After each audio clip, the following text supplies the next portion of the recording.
భారతదేశపు health insurance రంగంలో ఒక పెద్ద విప్లవం జరుగుతోంది. ఇది చాలా వేగంగా, అనూహ్యంగా మారుతోంది. ఇది కేవలం ఇండస్ట్రీలో వస్తున్న మార్పు మాత్రమే కాదు, ఇది మనందరి ఆరోగ్య భవిష్యత్తును మార్చేయబోయే ఒక కీలకమైన పరిణామమన్నమాట. మరి ఈ విప్లవంలో గ్యాలక్సీ హెల్త్ అనే ఒక సరికొత్త కంపెనీ ఎలా నిలదొక్కుంటోంది, వాళ్ల ముందున్న అవకాశాలేంటి, సవాళ్లేంటి అనే విషయాల్ని ఈరోజు మనం కొంచెం లోతుగా చూద్దాం. సో ఈ మొత్తం విశ్లేషణను మనం ఒక 6 భాగాలుగా చూద్దాం. ఫస్ట్, ఒక కొత్త ప్లేయర్ మార్కెట్లోకి ఎలా అడుగు పెడతాడో చూద్దాం. తర్వాత వాళ్ళు పాటించాల్సిన కొత్త రూల్స్ ఏంతో తెలుసుకుందాం. అక్కడ నుంచి కస్టమర్ల దగ్గరికి ఎలా వెళ్తారు, క్లెయిమ్స్ వచ్చినప్పుడు ఎలా డీల్ చేస్తారు, ఇంకా టెక్నాలజీని ఎలా వాడుకుంటున్నారో లాంటి కీలకమైన విషయాల్ని చూద్దాం. ఇక చివరగా ఇవన్నీ కలిసి హెల్త్ ఇన్సూరెన్స్ ఫ్యూచర్ను ఎలా మార్చబోతున్నాయో చర్చిద్దాం. రైట్, ఇక మొదటి సెక్షన్లోకి వెళ్దాం. ఒక కొత్త పోటీదారు రాక. ఇంత డైనమిక్గా ఉన్న మార్కెట్లోకి ఒక కొత్త కంపెనీ వస్తోంది. వాళ్ల జర్నీని ఫాలో అవుతూ ఈ రంగంలోని అసలైన సవాళ్లు, అవకాశాలు ఏంటో మనం అర్థం చేసుకుందాం. ఒక్కసారి ఈ నంబర్ చూడండి, 1,17,000 కోట్ల రూపాయలు. ఊహించగలరా? ఇది కేవలం మార్కెట్ సైజ్ మాత్రమే కాదు, ఇది ఏకంగా సంవత్సరానికి 20% చొప్పున పెరుగుతున్న ఒక మహాసముద్రం లాంటిది. అంటే గెలాక్సీ హెల్త్ లాంటి కొత్త కంపెనీలకి ఇదెంత పెద్ద అవకాశమో ఆలోచించండి. అండ్ ఈ కథలోకి ఎంటర్ అవుతోంది మన కొత్త player Galaxy health insurance. Just రీసెంట్గా మార్చ్ 2024లో లైసెన్స్ పొందింది. సో ఈ కంపెనీ జర్నీని మనమొక కేస్ స్టడీలా తీసుకుని ఈ మొత్తం ఇండస్ట్రీలోని చిక్కుముడుల్ని విప్పుదాం. ఇక రెండవ సెక్షన్, కొత్త నియామావళి. గ్యాలక్సీ హెల్త్ లాంటి కంపెనీ మార్కెట్లోకి రావడం ఒక ఎత్తైతే, అసలైన సవాలు ఇక్కడే మొదలవుతుంది. అదేంటంటే ప్రభుత్వం పెట్టిన కఠినమైన రూల్స్ని ఫాలో అవ్వడం. అవేంటో ఇప్పుడు చూద్దాం. కార్పొరేట్ గవర్నెన్స్ వినడానికి కొంచెం పెద్ద పదంగా అనిపించొచ్చు, కానీ సింపుల్గా చెప్పాలంటే ఇది ఒక కంపెనీకి నైతిక దిక్సూచి లాంటిది. అంటే కంపెనీ కరెక్ట్ దారిలో వెళ్తోందా లేదా, షేర్ హోల్డర్ల నుండి మొదలుకొని కస్టమర్ల దాకా అందరి ప్రయోజనాల్ని కాపాడుతోందా లేదా అని నిర్ధారించే ఒక వ్యవస్థ అన్నమాట. ఈ ఇమేజ్ చూస్తే మనకింకా క్లియర్గా అర్థమవుతుంది. ఈ కార్పొరేట్ గవర్నెన్స్ అనేది కేవలం కంపెనీ ఓనర్ల కోసం కాదు. ఇందులో ఉద్యోగులు, ప్రభుత్వం, సప్లయర్స్, చివరికి పాలసీ కొన్న మనలాంటి కస్టమర్లు కూడా భాగమే. అందరి బాధ్యత కంపెనీకి ఉంటుంది. సో ఈ బాధ్యతని నిర్ధారించడానికే ఐఆర్డీఐ కొత్త రూల్స్ ప్రకారం ప్రతి ఇన్సూరెన్స్ కంపెనీలోనూ ఇక్కడ చూపిస్తున్నట్టు కొన్ని కీలకమైన కమిటీలు ఖచ్చితంగా ఉండాలి. ఉదాహరణకి రిస్క్ మేనేజ్మెంట్ కమిటీ ఏమైనా నష్టాలొస్తే కంపెనీని ఎలా కాపాడాలో చూసుకుంటుంది. అలాగే పాలసీ హోల్డర్ ప్రొటెక్షన్ కమిటీ కస్టమర్ల హక్కులకి ఎలాంటి భంగం కలగకుండా చూస్తుంది. అంటే ప్రతిదానికి ఒక చెక్ అండ్ బ్యాలెన్స్లా అన్నమాట. ఓకే, ఇక మూడవ సెక్షన్, వినియోగదారులను చేరుకోవటం.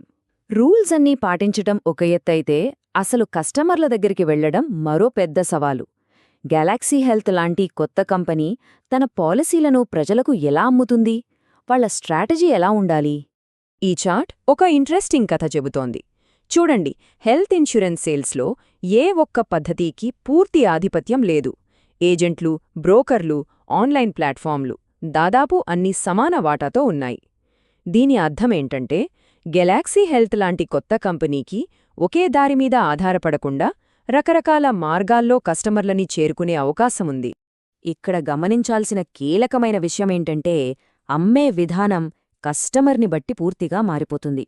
ఒక వ్యక్తికి పాలసీ అమ్మాలంటే ఏజెంట్ ఇచ్చే పర్సనల్ టచ్, నమ్మకం చాలా ముఖ్యం. అందుకే అక్కడ ఏజెంట్లదే డామినేషన్. అదే ఒక పెద్ద కంపెనీకి గ్రూప్ పాలసీ అమ్మాలంటే బ్రోకర్ల ఎక్స్పర్టైజ్, కస్టమైజ్డ్ ప్లాన్స్ అవసరం.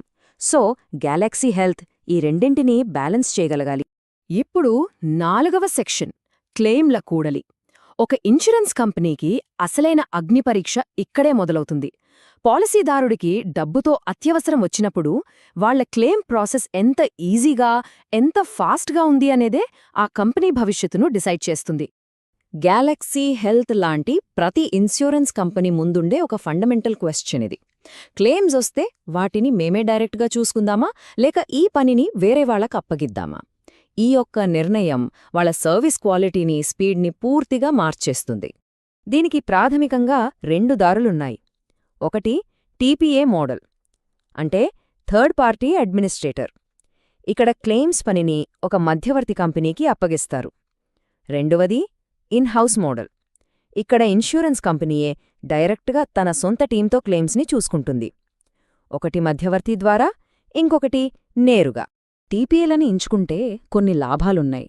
వాళ్లకి ఆల్రెడీ చాలా హాస్పిటల్స్తో టైఅప్స్ ఉంటాయి. సో ఒక కొత్త కంపెనీకి ఇది చాలా ఉపయోగపడుతుంది. పైగా వాళ్ల పని కేవలం క్లెయిమ్ మేనేజ్మెంట్ కాబట్టి ఆ ప్రాసెస్లో వాళ్ళు ఎక్స్పర్ట్స్ అన్నమాట. మరోవైపు ఇన్హౌస్ టీం ఉంటే మధ్యలో ఎవ్వరూ ఉండరు కాబట్టి క్లెయిమ్స్ చాలా ఫాస్ట్గా సెటిల్ అవుతాయి. డెసిషన్స్ కూడా నేరుగా కంపెనీలోనే తీసుకుంటారు. గ్యాలక్సీ హెల్త్ కనుక తమ కస్టమర్ సర్వీస్ని ఒక బ్రాండ్గా మార్చుకోవాలనుకుంటే ఇది బెస్ట్ ఆప్షన్. 5వ సెక్షన్ సాంకేతిక విప్లవం. ఇప్పటిదాకా మనం చూసిన ప్రతిదాన్ని, అంటే మార్కెటింగ్ దగ్గర్నుంచి క్లెయిమ్స్ వరకు అన్నిటినీ మార్చేస్తున్న ఒకే ఒక్క శక్తి టెక్నాలజీ. మరి ఇన్షూరెన్స్ రంగంలో ఈ టెక్నాలజీ ఎలాంటి అద్భుతాలు చేస్తుందో చూద్దాం. ఇన్షోటెక్ అంటే ఇన్షూరెన్స్ ప్లస్ టెక్నాలజీ. ఇది కేవలం ఒక పదం కాదు, ఇది ఒక కొత్త విప్లవం. ఆర్టిఫిషియల్ ఇంటెలిజెన్స్, బ్లాక్ చైన్ లాంటి టెక్నాలజీలు ఈ విప్లవానికి ఊపిరిపోస్తున్నాయి. ఒక్కసారి ఆలోచించండి, ఏఐ సహాయంతో క్లెయిమ్స్ని గంటల్లో కాకుండా నిమిషాల్లో ప్రాసెస్ చేయొచ్చు. మీ స్మార్ట్ వాచ్ ఇచ్చే హెల్త్ డేటాని బట్టి ప్రత్యేకంగా మీకోసమే డిజైన్ చేసిన తక్కువ ప్రీమియం ఉండే పాలసీని ఆఫర్ చేయొచ్చు. ఇవన్నీ ఇప్పుడు సాధ్యమే. గ్యాలక్సీ హెల్త్ లాంటి కొత్త కంపెనీలకు టెక్నాలజీ ఒక పెద్ద వరం లాంటిది. ఈ టెక్నాలజీ విప్లవంలో అతిపెద్ద మైలురాయి నేషనల్ హెల్త్ క్లెయిమ్స్ ఎక్స్చేంజ్ లేదా ఎన్హెచ్సిఎక్స్. దీన్ని ఒక రకంగా హెల్త్ క్లెయిమ్స్ కోసం కట్టిన ఒక డిజిటల్ సూపర్ హైవే అనుకోవచ్చు. దీనివల్ల హాస్పిటల్స్, ఇన్సూరెన్స్ కంపెనీల మధ్య డేటా, ట్రాఫిక్ జామ్లు లేకుండా చాలా వేగంగా, సులభంగా వెళ్ళిపోతుంది. క్లెయిమ్ ప్రాసెస్ని ఇది పూర్తిగా మార్చేస్తుంది. ఇక ఆఖరి సెక్షన్ భవిష్యత్తు కోసం బీమా.